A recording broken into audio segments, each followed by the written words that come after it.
महाराष्ट्र काय कर्नाटक काय सर्वांनी सबस्क्राईब करा खिलार महाराष्ट्राची शान आणि क्लिक करा बेल आयकॉनवर। एन्जॉय। नमस्कार मंडळी, खिलार महाराष्ट्राची शान या यूट्यूब चॅनलवर आपल्या सर्वांचं सहर्ष स्वागत आहे। मंडळी आपण चॅनलची टीम नुकतंच गणेशवाडी तालुका शिरोळ जिल्हा कोल्हापूर या गावामध्ये गेलो होतो। येथे खिलार जनावरांचं पशूंचं प्रदर्शन होतं आणि त्याच प्रदर्शनाच्या निमित्त आपण आजूबाजूच्या गावामध्ये मुलाखती घेत असताना आपण आतिवाट तालुका शिरोळ जिल्हा कोल्हापूर या गावामध्ये आहोत। तिथले शेतकरी आपल्यासोबत आहेत। दादा नमस्कार, आम्हाला तुमचं संपूर्ण एकदा नाव सांगा। शिवकुमार अण्णासू साळुंके, राहणार आतिवाट तालुका शिरोळ जिल्हा कोल्हापूर। तुमच्या दावणीला सध्या आम्ही हा खोंड पाहतो, या खोंडाची माहिती द्या आम्हाला। हा खोंड निवर्गी ब्लड लाईनचा आहे। हे सध्या तर ह्याचा आता सध्या ह्याचा वडील जो संगणना निवर्गीचे संगण आहेत ह्यांच्याजवळ आहे आणि ते ज्यावेळी आम्ही भरवलं त्यावेळी कागवाडचे संजू मालगावी त्यांच्या दावणीला होतात, त्यावेळी आम्ही भरवलेला होता। आता किती महिन्याचं आहे खोंड जवळपास? हे 11 महिने 10 दिवसाचं खोंड आहे। आता आम्हाला एक बघा विचारायची गोष्ट की आता काल आम्ही गणेशवाडीचं प्रदर्शन पाहिलं, या जे झालेलं ते या प्रदर्शनामध्ये बऱ्याचशा चांगल्या प्रमाणात तिथे आलेले कालवड खोंड मोठ्या प्रमाणात पाहिले। कशा पद्धतीचं ब्रीडिंग तुमच्या भागात पण गाई गोवंश खिलार मोठ्या प्रमाणात वाढत आहे। तर आम्हाला हे विचारायचं आहे की जेव्हा तुम्ही तुमच्या गाईसाठी तो वळू निवडला ना, जे जातीवंत खोंड आज दावणीला आहे, तर वळू निवडताना कशा गोष्टी तुम्ही बघता किंवा कशी निवड करता या गोष्टींची? वळू निवड करताना वळूचं फाउंडेशन, त्याची रागीटपणा, त्याचा स्वभाव, त्याचा बांधा म्हणा, त्याची शरीरदृष्टी ते विचार करून आम्ही ते निवडलेलं। आता एक गोष्ट आम्हाला थोडंसं या मुलाखतीच्या माध्यमातून हे पण विचारायचं आहे की तुमचं ह्या गावामध्ये, आता गाव बरंचसं आम्ही मोठं पाहिलं, या गावामध्ये म्हणजे जुन्या काळामध्ये किती प्रमाणात देशी गोवंश किंवा खिलार होतं आणि आत्ताच्या घडीला किती प्रमाणात आहे? वाढलंय का कमी झालंय? सध्या पूर्वीच्या काळात जास्त प्रमाणात होतं, मध्ये एक थोडं वर्ष एक 10-15-20 वर्ष प्रमाण कमी झालेलं। ज्यापासून विविध प्रकारचे जे देशी गोवंशाची माहिती मिळायला लागली त्यावेळीपासून शेतकरी देशी गोवंश सांभाळायला सुरुवात केली। आता एक गोष्ट ही पण विचारायची की आता आम्ही तुमच्या गावात आल्यानंतर एक गोष्ट आम्हाला ही पण माहिती मिळाली की पावसाळ्याच्या काळामध्ये म्हणजे पुराची बरीचशी समस्या तुमच्या गावाला आहे। मग एवढी समस्या असताना पण शेती किंवा देशी गोवंश सांभाळत असताना कशा अडचणींना तोंड देऊनही तुम्ही सांभाळता या गोष्टी? सध्या प्रमाणात पावसाचं प्रमाण जरी 8 दिवसाचं जरी पूर आलं तर 8 दिवसाचं असतं। 8 दिवसामध्ये जरी पुराचं प्रमाण जरी झालं तरी इथं जवळपास कारखान्याची सोय आहे आणि इथं सगळी कारखानेदार म्हणा आणि हे म्हणा राहण्याची सोय ह्याचा सोय करतात।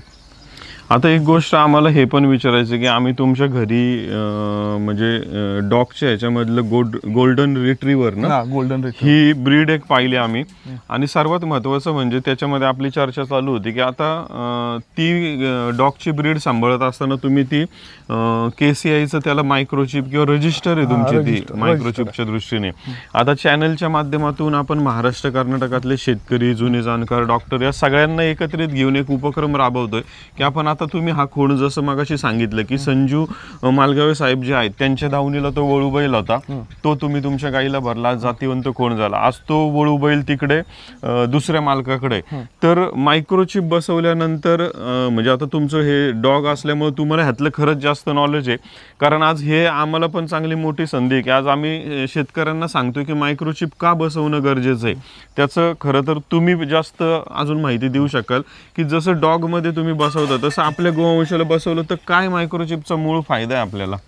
मुळातच मायक्रोचिप हा आपला उद्देश आहे ते भविष्यात जी पिढी निर्माण होणार आहे त्या पिढीसाठी म्हणा, नाहीतर दुधाळ वंशावळीसाठी, जातीवंत खोंड कालवडी हे जन्माला येण्यासाठी त्याचा उपयोग होणार आहे। दुसरं म्हणजे जे काय आपण अंतर्गत ब्रीडिंग होणार आहे त्या ह्याच्यामुळं राहू शकते, म्हणजे अंतर्गत ब्रीडिंग होणार नाही मायक्रोचिप बसवल्यामुळं। सगळी माहिती त्या मायक्रोचिपला मिळणार मायक्रोचिपमुळं। आता एक गोष्ट आम्हाला हे पण विचारायचं आहे की मायक्रोचिप बसवल्यानंतर आम्ही एक गोष्ट पाहिली की मायक्रोचिप काय काम करतं की तुमची पूर्ण म्हणजे शेतकऱ्याला त्या गोवंशाची पूर्ण वंशावळीची माहिती मिळेल की जेणेकरून ब्रीडिंग सुधारणं किंवा पुढील काळात दूध वाढवण्यासाठी कुठला वळू दाखवला पाहिजे त्याची आपल्याला माहिती मिळणार. तर हे रेकॉर्ड जे आपल्याकडे राहणार आहे पुढील काळामध्ये आपल्याकडे तयार होईल तर हे खरंच आपल्या फायदेशीर आहे का शेतकऱ्यांच्या दृष्टीने? ते फायदेशीर आहे म्हणजे जे आपण जे पिढी जात जन्माला म्हणजे एका वळूपासूनच भरवत आलो तर दुधाळ वंशावळ कमी होणार. अदुखोंड जन्मायचं तर हे व्हायचं तर त्याच्या ह्याच्यामुळं तसं होऊ नये म्हणताना हे मायक्रोचिपचा वापर केला की दुसऱ्या जाती म्हणजे ब्रीडिंगसाठी दुसरा वळू दाखवले तर ब्रीडिंग सुधारणार, दुधाळ वंशावळ चांगलं होणार, त्यासाठी जरा मदत होईल. मंडळी आज खरं तर तसं पाहायला गेलं तर आज म्हणजे खूप चांगली चॅनलला पण संधी मिळाली की मायक्रोचिप का जास्त फायदेशीर आहे हे एखाद्या शेतकऱ्यांकडून आपण तुमच्यापर्यंत हा मेसेज पोहोचवणं तो जास्त फायदेशीर आहे की ते का गरजेचं आहे हे त्यांनी देखील सांगितलं की जेणेकरून पुढील भविष्य काळामध्ये तुम्हाला ब्रीडिंग करत असताना कुठल्या पद्धतीचा वळू दाखवला पाहिजे किंवा इनब्रीडिंग जे होतंय ते टाळण्यासाठी किंवा आणि आर्थिक पण याच्यातनं बरंचसं हे होणार आहे. तर आम्हाला एक दादा हे विचारायचं आहे की याच्यातनं आर्थिक फायदा पण शेतकऱ्यांना होईल का की कदाचित आज आर्थिक फायदा असं होईल जे काय फसवेगिरी चालली आता सध्या ह्या वळूपासून भरवला आहे त्या वळूपासून भरवला आहे ह्या जातीचं गालवड आहे ह्या जातीचं खोंड आहे ही फसवेगिरी बंद होणार. त्याच्यामुळं जे काय मायक्रोचिपमध्ये काय आहे रजिस्टर केलेला ते सगळ्या सामान्य माणसाला सगळं माहिती मिळू शकते मायक्रोचिपमुळं. ते आवर्जून शेतकऱ्यांनी एवढंच विनंती आहे कळकळीची की आपण मायक्रोचिपला बसून घ्यायची. आणि मंडळी एक गोष्ट ह्याच्यात ही पण आहे की सर्वात महत्त्वाचं म्हणजे दिवस रात्र काबड कष्ट तुम्ही करता तुमची कामधंदे शेती सगळं सांभाळून तुम्ही जेव्हा गोवंश सांभाळता तुमचं नाव कायम त्या गोवंशासोबत राहणार आहे. तुम्ही जे नाव ठेवलंय मालकाचं जे नाव आहे कोणाकडे जन्माला आला कोणाकडे तिथून नंतर विक्री झाली हे कायम त्या ह्याच्यासोबत राहणार आहे. आता आम्हाला एक विचारायचं आहे की दावणीला सध्या आम्ही इतर पण बरीचशा मोठ्या गायी आहेत कालवड आहे किंवा खोंड आहे तुमचं वैरणीचं खुराकाचं काय नियोजन असतं सर्व? मुळात देशी गोवंशाला वाळकी वैरण जरा जास्त लागते आणि दुसरं म्हणजे आमच्याकडे नदीकाठचा प्रदेश असल्यामुळे कृष्णा नदीचं काठ असल्यामुळं आम्हाला नदीकाठचं गवत मिळतो उपलब्ध होतो ते आणि वाळकी वैरण या प्रमाणात ते घालतो. आणि दुसरं जे काय फूड आहे वापरतो आम्ही ते शिरगुपेचे रोहित पाटील त्यांच्याकडनं फूड आणून आम्ही या जनावरांना या कालवडीला वापरतो. आम्हाला थोडंसं एक विचारायचं आहे की आता आम्ही गावाच्या जवळ पंचगंगा आहे कृष्ण आहे किती नद्यांचा संगम आहे इथे जवळपास की त्यामुळे पूर जास्त येतो? आमच्याकडं आता साधारणपणे इथं येऊपर्यंत 12-13 नदी असं म्हणजे कोयना धरणापासून इथं येऊपर्यंत 12-13 नदी ह्याला मिळते कृष्णेला. म्हणजे तुमच्या गावामध्ये जेव्हा जिथं नदी आहे तिथं ऑलरेडी या सगळ्या 12-13 नदी भेटून इथंपर्यंत ते कोयना धरणापासून इथं येऊपर्यंत 12-13 नदी हे झालेलं आहे. तर मंडळी आपण या मुलाखतीच्या माध्यमातून शेतकऱ्यांची या भागातली देखील माहिती घेतली. प्रत्येक भागात कशा पद्धतीच्या नैसर्गिक संकट असेल किंवा काय असेल ह्या गोष्टी असताना देखील शेतकरी कशा प्रमाणे सांभाळत आहेत. तर मंडळी आता आपण त्यांच्या दावणीच्या असलेल्या इतर 2 गायी असतील आणि कालवड असेल यांची देखील माहिती घेणार आहोत मंडळी.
मंडळी, या मुलाखतीच्या सुरुवातीला आपण मालकांच्या या परिसरातील या गावाची माहिती घेतली की तुम्ही त्या गावाच्या भागात आल्यानंतर कशा प्रकारे शेतकऱ्यांना भेटू शकता आणि आपण कोणत्या ना कोणत्या कारणामुळे वेगवेगळ्या गावांमध्ये जात असतो. मुलाखतीच्या सुरुवातीला आपण मालकांकडून सर्वात महत्त्वाचं म्हणजे मायक्रोचिप आपल्या गोवंशाला का बसवली पाहिजे एका शेतकऱ्याकडून माहिती घेतली. मंडळी, आता त्यांच्या दावणीला असलेल्या आपण या 2 गायी असतील त्या गायींची माहिती घेऊ. दादा, आम्हाला या दोन्ही गायींची माहिती आणि त्यांची सध्या पैदास किंवा काय आहे ती माहिती द्या.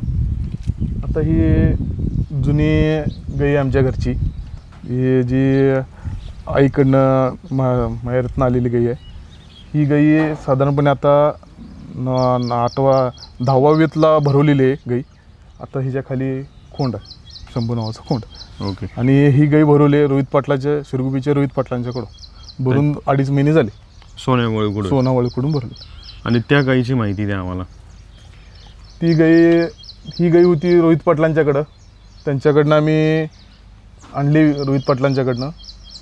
आता त्याला ह्याच्याखाली एक कालवड आहे आणि ते परत रोहित पाटलांच्या सोन्याकडनं भरवलेलं आहे. 1.5 महिन्याची गाभण आहे. ओके.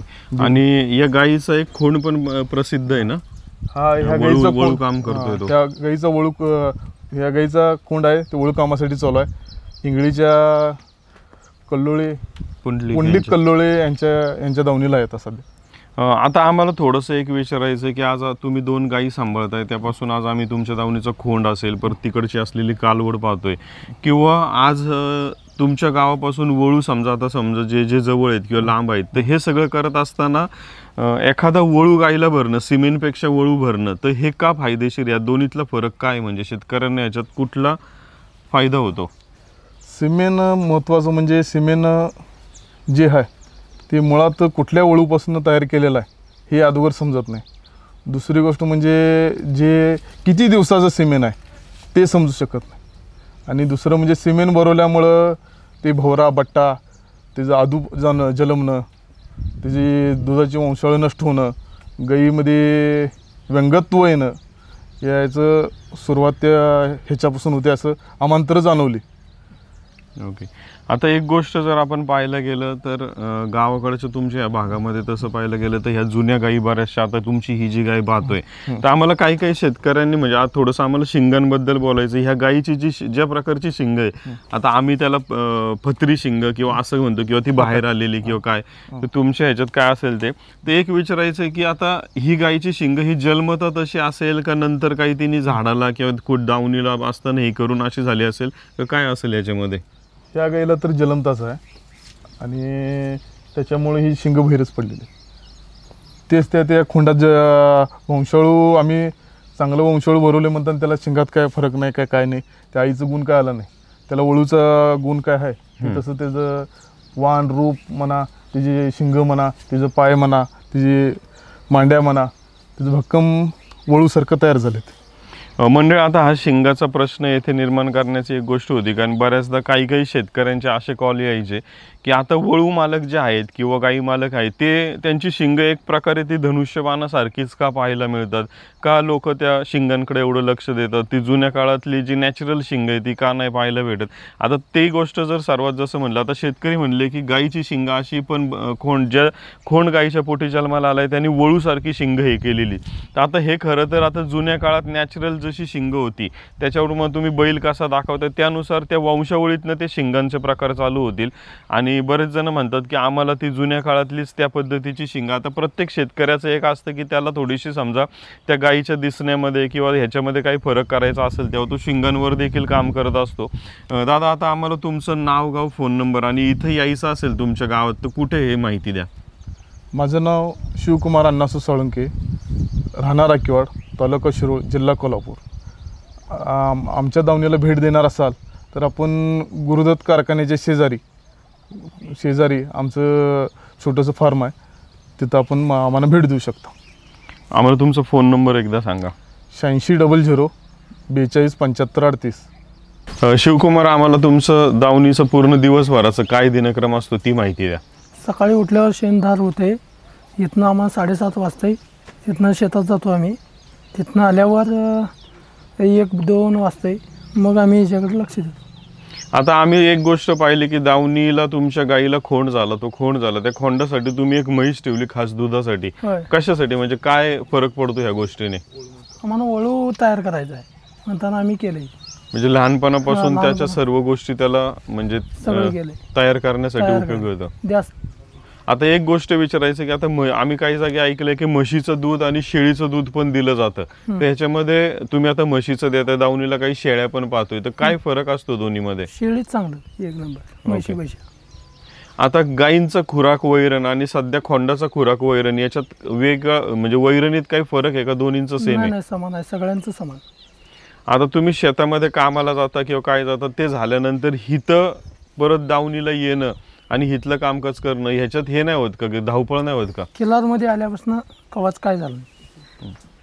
मंडळी, एक गोष्ट जर पाहायला गेली तर आज आपण ग्रामीण भागामध्ये गेल्यानंतर तिथे शेती क्षेत्र हे मोठं असल्याने दावणीला एक नाही दोन नाही काही ना काही गोवंश ज्याच्यामध्ये म्हैस असेल, शेळी असेल किंवा शेतकरी, हे एक अशी गोष्ट आहे की त्याच्या दावणीला आपल्याला शेळ्या, कोंबड्या, म्हैस, गाय या कायम पाहायलाच मिळत असतात. शहरी भागात हे दृश्य थोडंसं कमी झालेलं आहे, पण आज खरं तर या ग्रामीण शेतकऱ्यांचा सर्वात मोठा हातभार हा देशी गोवंश सांभाळण्यासाठी आहे.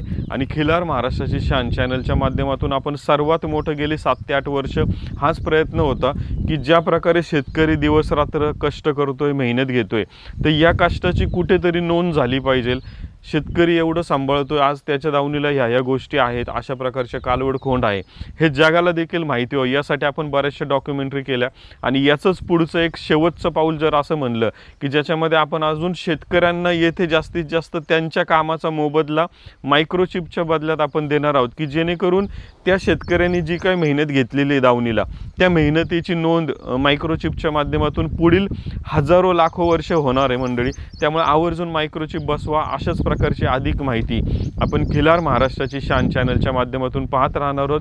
चॅनल लाईक, शेअर, सबस्क्राईब करा आणि व्हिडिओच्या शेवटी आणि आत्ता इथे वरती मायक्रोचिप बसवण्याचा एक फॉर्म आहे, त्या फॉर्ममध्ये तुमच्या नावाची नोंद करून ठेवा की जेणेकरून लवकरात लवकर आपण तुमच्या दावणीला येऊन मायक्रोचिप बसवण्याची व्यवस्था करू. मंडळी, खूप खूप धन्यवाद. खिल्लार महाराष्ट्राची शान, खिल्लार महाराष्ट्र.